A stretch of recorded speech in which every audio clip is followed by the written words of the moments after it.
You are watching Prime Morning, and this is Beyond the Headlines segment. Yesterday was day 2 of the Arise Ghana demonstration, where they were able to submit their petition to the government. And of course, we have our first-hand reporter right here with us. My colleague, Manuel Quarantine, has joined me this morning. Good morning, Manuel. Good morning. How are you? Doing well. Fantastic. How about you? I'm fine. I was worried about you yesterday, but hey. Yeah.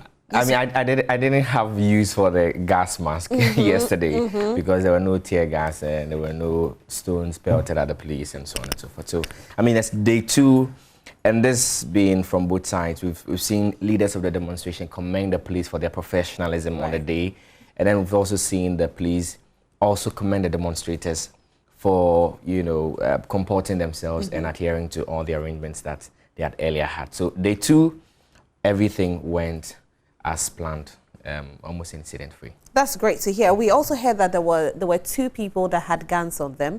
However, one was arrested and one was let go. Yes.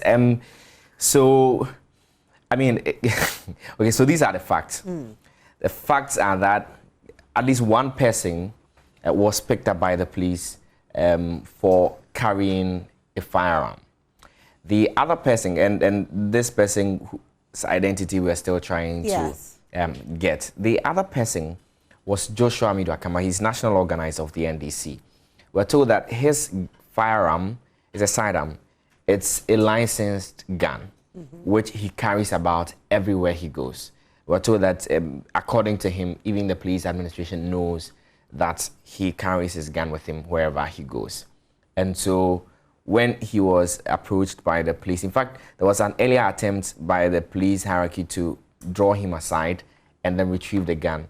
It was botched because he refused to go. Later, they had to, attempt again. And then this time around, they took the gun away from him with the indication that after the demonstration, he could come back and take it, because in the moment of the now, at the time the demonstration was happening, it posed a greater risk to other members of the demonstration, and so there was no use for it, especially because there was a mammoth of contingents from the Ghana Police Service that had been deployed to provide protection for them, and so there would not be a need for the gun. Right. That's great to hear, and thank you very much for clearing this. There's more that we'll delve into, but before then, lawyer Amaliba will be joining us. He's also going to join us via Zoom. He's here. Good morning, lawyer Amaliba.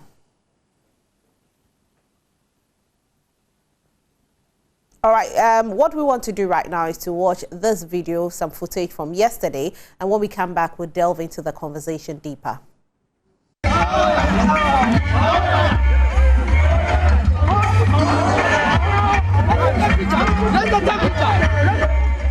Sounds of charged demonstrators who reconverged at the Elwak Sports Stadium Wednesday morning to protest what they called the prevailing harsh economic conditions in the country and demand of government immediate remedial actions.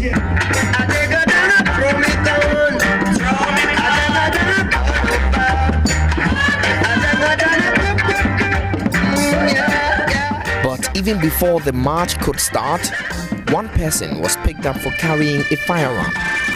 This brought to 30 the number of persons arrested in connection with the protest, which was now in its 2nd day. So all that I'm saying is that if you know that you have a sidearm or any kind of weapon, please kindly surrender it. Already, the police had announced its intention to arrest leaders of the Arise Ghana group. Organizers of the protest were turned chaotic on Tuesday, a move the protesters were determined to resist. They will just take me to the back, but hey, I'm not. They can't take me. No, even me, I'll resist it. I'll resist that oppressor now. You can come and arrest me later on. You can invite me later on. But when I'm in the line of my duty, no, you won't. While they are making cases against us, we also make cases. We press charges against them, and they can be sure to that. And the same police who you are accusing of bad faith? Exactly. So that's why we are pressing charges. If you are accused of somebody who is in bad faith, what do? There are avenues that we can take them to. Don't you know that? So we will do that. Unfazed by the violent clashes with the police on the first day and the imminent arrest, the protesters, now more determined than ever, began their march to Parliament, venting their spleen the whole way. Corruption is too much. If we are going to talk, we will talk a lot. But the only thing we want the masses to know is we want freedom. Rollins, good. Atamels, good. John Brahmani Mahama, good. Rollins, God will bless all of it. But this, from 2017, all my money has finished. Me a total driver. Me a total driver. Saying another to do any money there. Saying not to do any money there. Yeah. Me fi watch it on. I'm about when you go. Me fi watch it Central Region. Another you blow at it. You blow. Another we are suffering. I mean, na papa no MPP. It's me MPP when I want me to. But me to say no. She go because total driver. Pa me to my son. I'm scanning out of fuel. It's what's up. MPP. Me there. Me who cramp MPP me bo mudia. The same. I bunch ya. Sisi abonche anpo ne boa yeden akufado. Obedo ole baba ya mind. Sisi abonche mpo wo de sample hwe ne bo. Yentum to mahama obeye ya mahama. Mahama catch on ye ba homia de. Wo mbo mind da. Wo hwe bonche share another one. Watch. Mo hwe. You see this thing? Or your pad. Imbesiafu or pad. Sisi Ghana mbesiafu wontum to pad mpo. Se wo mbo amansia akufado. Damna wo de Ghana wo de Jano. These concerns were reaffirmed by leading members of the opposition National Democratic Congress who had joined the protest. Various allowances that they campaigned for, that they were going to restore, they are even unable to pay. National service have been on strike. National service personnel, for the first time in the history of this country, went on strike because the allowances are not paid. What is the government doing? Yet, on the contrary, we see that we are spending humongous levels of money on other irrelevant things that do not impact directly the lives of the people. Look at how much we are spending on the cathedral. Look at how much we are spending on useless programs that the government is enjoying. Look at how much the president is spending on his flights. There is a private jet that we have bought, that we own. The president has refused to use it. What responsible governments all across the world are doing is that they are providing a respite for their people, cushioning them, subsidizing fuel and so on. So the point we are making is that we are suffering. We want the COVID levy to be scrapped and COVID expenditures probed in a transparent manner because government is accountable to the people. We want the taxes I've already outlined, which taxes are on the price build-up of fuel, to be scrapped so that the prices of fuel can come down drastically. Aside that, we are calling for the total abrogation of the stinking Ejapa deal, in which this Akufo-Addo Bawolaya government are seeking to appropriate the mineral royalties of this country in perpetuity. In the end, a tall list of demands captured in a petition was presented to the Finance Ministry and Parliament. Manuel Cranting, Joy News, Accra.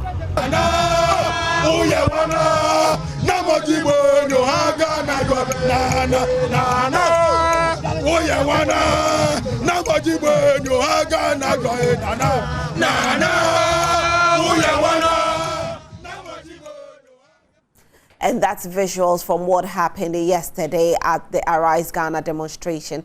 And of course, we saw some NDC members also join us. And Manuel just told me that the NDC says they are not part of Arise Ghana leaders, but they are also supporting the movement. Yes, indeed. The national youth organizer of the party, lawyer George Opariado, tells me categorically that we are not leading members of Arise Ghana, but as a party, we've decided to support and throw our weight behind the Arise Ghana group, which Bernard Monat, who's of course one of the leading members, tells me is an amalgamation of about 30 different groups, including drivers, fishermen, Okada riders, I mean, you just name it. Right. And so all of these groups together that are feeling what they call the pinch of the current economic situation form the Arise Ghana. They are only lending their support, that's the NDC, their support to the group. That's fantastic to hear. Anyway, I have lawyer Amaliba on the line who is also going to speak to us. 2 days ago, 29 people were arrested because they pelted stones at the police. Yesterday, one man was arrested because he had a firearm on him, and it was actually not right for him to have it. Hence, the police arrested him. However, we've also heard that these men have not been granted any bail, neither have they been granted access to their lawyers, or their lawyers have been granted access to them. We need to speak to lawyer Amaliba, who is one of the lawyers fighting for these men. Good morning, lawyer Amaliba. Kindly unmute yourself for us, if you can hear me.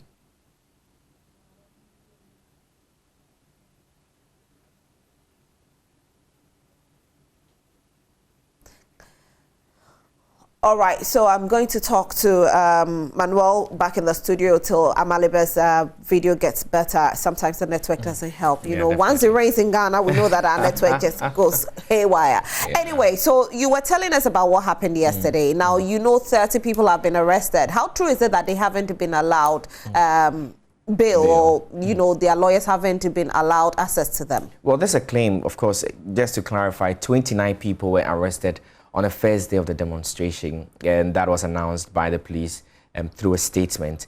The extra one person is the one that was picked on the second day, carrying the firearm. Some people, who is the National Communications Officer for the NDC, tells me categorically that since they were arrested, these 29 people were arrested, they are not being given access to their lawyers and they are not being released on bail. He mentions quite emphatically also that if the police goes through with keeping these 29 people behind bars for the entire period of the 48-hour rule, you know, they are not supposed to be behind bars for 48 hours and over without being put before a competent court. And so if they are not able to do that, then they will take them on.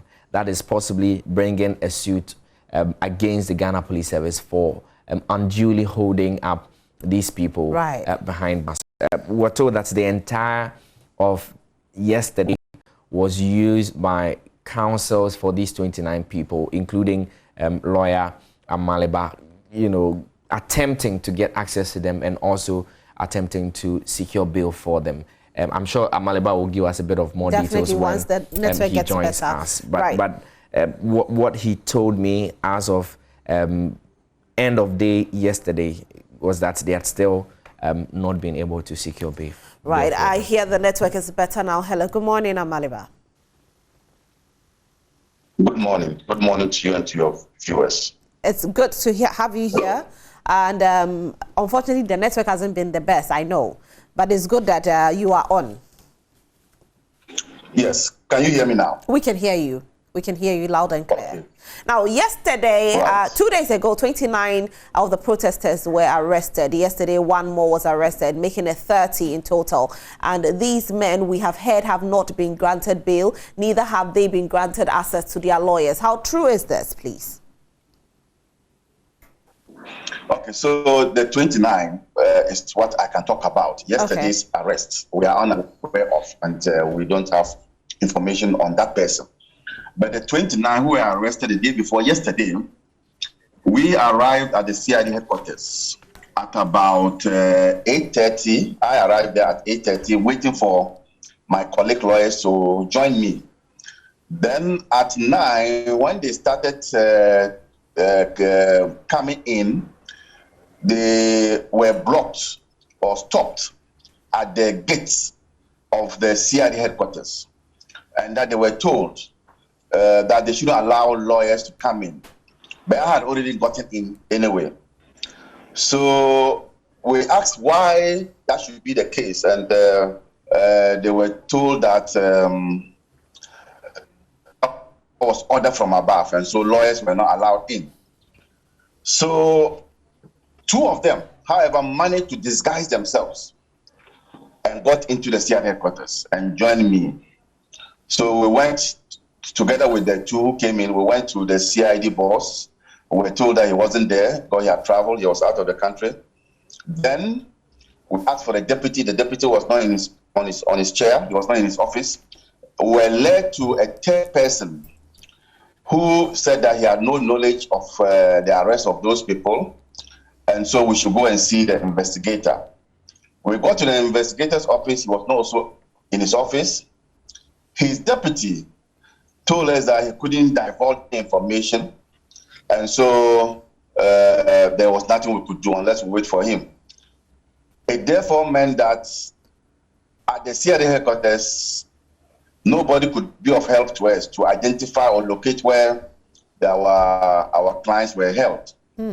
But luckily for us, we had an insider who whispered to me that the suspects have been distributed amongst some police stations across the city. So we are here talking about Tesano Police Station, Nima Police Station, Osu Police Station, and La Police Station. So we quickly drove first to the Tesano Police Station, where we met 9 of them. We interacted with them, and they complained that they hadn't eaten ever since they were incarcerated. And so we, as lawyers, had to put money together and give it to the station officer to help them get some food to eat. Then from there, we moved to the Nima Police Station, and we met 10 of them. There too, they complained about food, and we did the same. At Nima Police Station, we saw about three investigators who were preparing themselves to take their statements. But we had interactions with them and then left. And that after there, we continued to the Osu Police Station and La. At Osu, there were 5 of them. At La, another 5, making it 29. So this is what happened yesterday. Right. Now, Lawyer Maliba, they were arrested 2 days ago, and you went there yesterday at what time? 2 p.m.? What time did you get access to them to give them the money for the food? We finally, we got access to them at various times. So we were at Tesano around 11:30 to 12, yes. Okay. Then we moved to Nima. We got to Nima around 1, and then we continued to Osu and La. So that's what happened. Okay, so it means that they hadn't had anything to eat for close to, what, 10 hours or more? Yeah, that was our understanding, and we had to put together some money to assist them to get some food to eat. What's happening with the granting of bail? Now, it is important for you to know that the police stations in which we found them were only holding facilities. In other words, they were only brought in there to be kept because the CID headquarters has no cells. And so there was no way we could ask for bail. So they were not suspects of those police stations. They were only being kept there. And so there was no way we could ask for bail from those police stations. The appropriate place to ask for bail is the CID headquarters, where we went earlier in the day, and they were tight-lipped. And the officers who mattered, the officers who could assist in talking about bail or discussing bail, were not also present. And so bail was not discussed because officers were not present. And don't forget that they had also refused us access to the premises of the CID headquarters. So you haven't spoken to anybody at the CID headquarters as of now to even be able to get the bail granted? Now, except the third in command and the assistant to one, Mr. Nketia, who is the investigator, but both of them were not of help to us at all. Okay. So what is the way forward as of today? So the Constitution provides that the police can hold suspects for up to 48 hours. Today, we'll make it the period, the 48 hours will elapse today. And so today, the police will not have reason to deny them bail. They are either to grant them police inquiry bail, or they will have to present them to court. Unfortunately, today, the courts are not sitting. Today, the courts are observing or celebrating Martyrs' Day. And so there will not be any court today. And so if there's no court today, the police has no option but to release them on police inquiry bail. They cannot hold them beyond the 48 hours. That will amount to a breach of the Constitution and the breach of their fundamental human rights. What will happen if they should breach this Constitution? What will you do as their lawyers? Well, we think that the police has already breached their constitutional right because if they denied lawyers access to the CID headquarters, that for me amounts to a constitutional breach of the rights of the suspect to their lawyers. If they add this to this, if they refuse to release them today, which means that they intend to keep them beyond the 48 hours, that's another constitutional breach. And I think clearly at this point we would bring legal action against the IGP. Right, meaning that you might sue the IGP. That's so, for violating the Constitution and violating the constitutional rights of the suspects. Thank you so much for speaking to us, Lawyer Amaliba. We are very grateful. Do have a good day. Right, and just like we heard, if the people are not released after 48 hours, Lawyer Maliba says they don't have any choice than to sue the IGP. And that's what you said yesterday. Sami Jemfi also said the same thing. He had intimated a similar sentiment. Now, while this, leg of the conversation brews, there's another leg, which is a possible parliamentary probe into the entire, altercation that happened on Tuesday. Now, MP for Nortong, Samuel Okudzeto Ablakwa, tells me that the minority, as a matter of principle, in line with their push for parliamentary probes into, other, police and civilian altercations, for instance, the incident at the Islamic Senior High School in Kumasi, and then also in Kranza. They want to add this incident at the Kwame Nkrumah interchange on Tuesday to the list of issues that the minority is interested in pushing for parliamentary probes into. And so he tells me that they are going to make sure that whoever was at fault, and in this instance, being it the demonstrators or the police men who were deployed there, must be brought to book. And he's been telling me that also yesterday. Right, and we have a footage of that. Let's watch it. The Flagstaff House, all the way to Afrikiko, close to, and then their leaders will proceed to the Flagstaff House. That is why I'm asking that as member of parliament and really as a minority, will this be left as disappointment in the police and just solidarity with the injured, or we are going to see a real push for maybe a parliamentary inquiry into the incidents of Tuesday, or a proper, probe into the matter? You do know that already. We are probing a number of police excesses. What happened in Kranza? We are looking into what happened into the Islamic Senior High School. We are going to add this to it because the IGP has been facing us in Parliament as we look into those police brutalities and those clear abuse of power. I am going to assure you and all the demonstrators and all those who got hurt that the blood that was spilled yesterday will not be in vain. We in Parliament will demand accountability, and we will make sure that we look into these matters and those who are found culpable are brought to justice. Ultimately, a clear message must be sent that the right to demonstrate is a fundamental right. And that's Honorable Okudzeto Ablakwa speaking to Manuel Kranting. Now, Manuel, let's talk about the petition. And yesterday, again, the petition was finally presented. Indeed. And the government did receive it and acknowledged receiving. But before then, the journey, how was the turnout?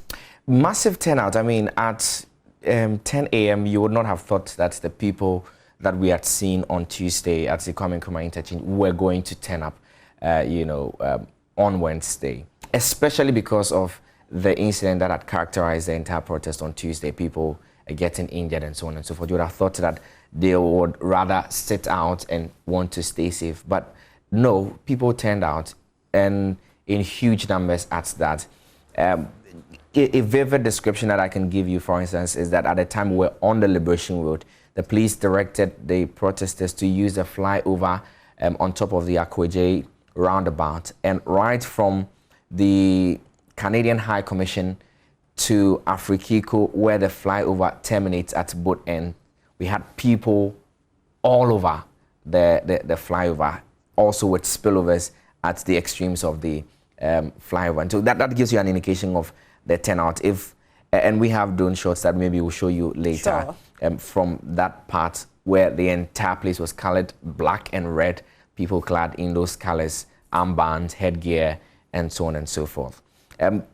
Particularly on the route that they use, so moved from the Elwak Sports Stadium through the Lands Commission area, took the second circular road onto the road that leads to Christ the King Parish. And then the point of, you know, contention really from Tuesday's demonstration, the protesters wanted to go to the Jubilee House. Well, they got in front of the Jubilee House, and this time, in quite a sharp contrast to what we had seen on Tuesday, they did not push the police attempting to access the Jubilee House. They just walked right in front of the Jubilee House, took their turn on the Liberation Road towards Accra Central, and then took, you know, a turn towards the Finance Ministry. They presented a petition to the Finance Ministry. It was received on behalf of the ministry by Dr. John Kuma, and then also the Deputy Finance Minister, Abna Osei Asare. So after taking and receiving the petition,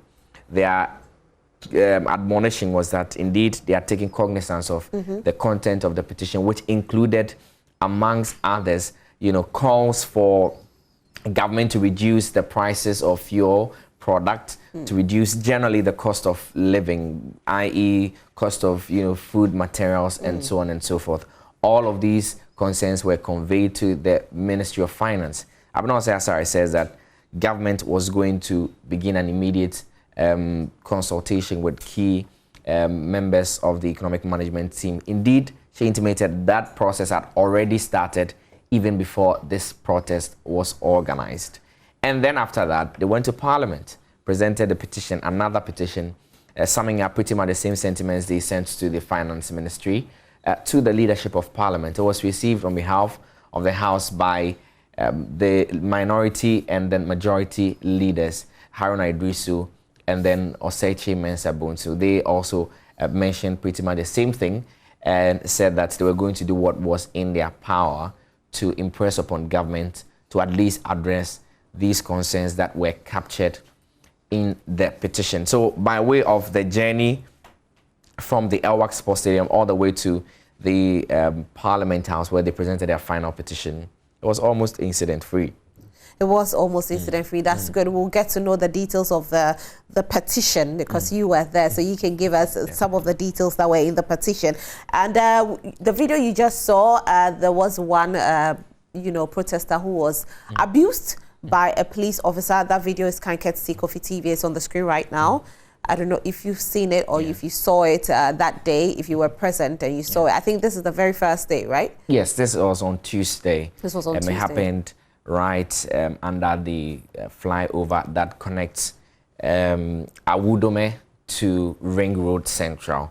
And so it happened right under it. And you saw people, leading faces of this particular demonstration, Baba Sadiq, of Three Music and so on and so forth. They were quite livid, you know. What provoked the policeman to slap him? Well, we do not exactly know what provoked him, but what we see and hear is, you know, quite a vociferous exchange of words by this gentleman who is in a red shirt and seems to be under arrest by the police. And then we saw another police officer seeming to be quite senior than the ones who are arresting the gentleman, just approach him and then land him a slap on his cheek. For no reason? Well, we are not able to tell what might have happened before the beginning of the video. And so perhaps until, you know, we see, for instance, what exactly the man did to him, because quite a number of people, about 29 of them were arrested for various reasons. For instance, pelting the police officers with stones, you know, flying back, you know, some of the. But if we see somebody in handcuffs, you don't have to hit the person. Definitely, once the person police procedure. So whether something happened before or not, he didn't have the right to hit him. Exactly. The only problem, and we've heard analysts, for instance, talk about government's white paper to the Ayawaso West Violence Commission. We had seen that Sam George, for instance, was landed a slap on his cheek by this gentleman who is largely referred to as Double. The white paper of government, of course, government's white paper, which reacted to the commission's report, rejected that particular recommendation and said that he had been provoked. And that almost sort of absolved him from any possible but once the person is in handcuffs, at least Sam George was not in handcuffs, so you know. Exactly, the point I'm making is that who is, you know, the point I'm making is that while under no circumstance in police procedure you are supposed to assault a subject of arrest, there seems to have been a precedent where somebody assaulted not even, you know, a regular citizen, but a member of parliament who has a lot of immunities and so on and so forth. And government's position was that the gentleman who assaulted the member of parliament was provoked. And so I'm just, you know, trying to draw a bit of context for it. But this definitely goes against police procedure. It does, it does. So we want to watch the receiving of the petition. We have a footage to that. And then when we finish watching it, we'll come back and speak to Manuel about what in the petition. I'd also like to thank you for giving us a copy of the petition that is supposed to go to the Speaker of Parliament. I'm happy to announce to you that government has already started meeting relevant stakeholders to see how best we can address this economic situation that has arisen as a result of the COVID-19 pandemic and the Russian-Ukraine war. On Monday, government with the relevant ministers met some important stakeholders on the rising food prices. Government will continue to meet all the relevant stakeholders and make sure that together we come out with policies and programs that will address the issues that you have raised here today. We will make sure the minister also receives the petition and do whatever is necessary to address the concerns that you have raised. Let us continue to live in peace and guard the peace that we have jealously, because this is the only country we have, and this is the only country that God has given to us. We are in this together, and together we will make things happen. We will bring the change that we will all feel in our pockets and everywhere that we are. So I want to urge my brothers and sisters to continue to demonstrate peacefully and know that government is concerned. And we have already taken the initiatives, and very soon you will see the programs and activities that will be rolled out to address these concerns that have arisen. Parliament, supported by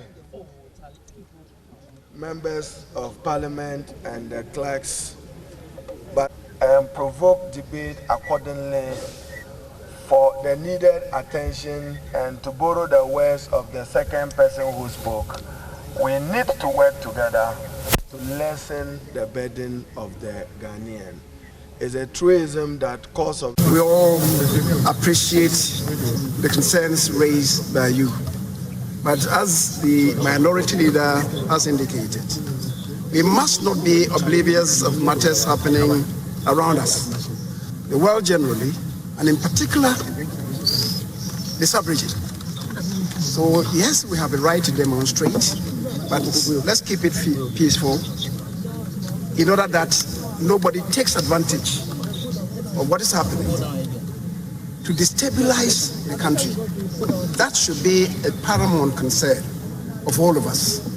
The stability and viability of this nation should be the overall objective of all of us. So we appreciate the point that you have made. We appreciate the point that you have made. We'll take it into the chamber and consider, talk closely over them and consider how best to address them. So we thank you for...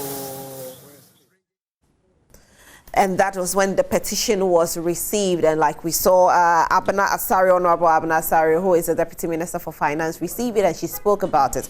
Manuel, what was in that petition? A litany of issues, really, drawn from various sectors of the economy and really national life. For instance, issues of fuel prices, also issues of allowances and salaries that are in arrears, for instance, for NABCO personnel, for national service personnel. They also talked about the school feeding program and the push by the caterers to get an increment of the grant, which is currently at 97 pesos per child for a day, to somewhere around 3 Ghana cedis. But the government has said in subsequent times that it doesn't have the wherewithal to actually meet that demand just yet. What the Arise Ghana group says, that must be done at least to ensure the nutritious nourishment of the kids in school. And then also, for instance, we saw trotro drivers, taxi drivers, Okada riders make a point that fuel prices are on the rather high side and is essentially crumpling their jobs, and some of them have had to go out of jobs and look for other means of survival. They want the fuel prices down. They make a comparison with prices in, for instance, Togo, Nigeria, Burkina Faso, and then also Ivory Coast. They say similar prices can actually, be rolled out here in Ghana if the price build-up is, of course, the tax components in the price build-up are taken out to allow the Ghanaian fuel, prices come down. User, because I think yesterday I heard them prices, talk about some of the, the taxes that were on there. The price realization. Yes, and comparing Ghana, 50 Ghana cedis a gallon to Nigeria being 20 Ghana cedis a gallon, and saying that, we are talking about global expenditure, we are talking about global hardship. However, our neighbors are charging half less than what we are charging. So, the petition, we hope that they do listen, but do you think something will be done about it? Well, I don't think that I'm here to talk about what I think, but I know that, for instance, a petition was submitted. In fact, a series of petitions were submitted on the e-levy. I know you are paying e-levy. I am paying e-levy too. And so if that is anything to go by, I guess you know your answer. But Abena Asari says that government has taken into consideration all the concerns that have been raised. And we can only hope, even against hope, that the concerns are actually addressed.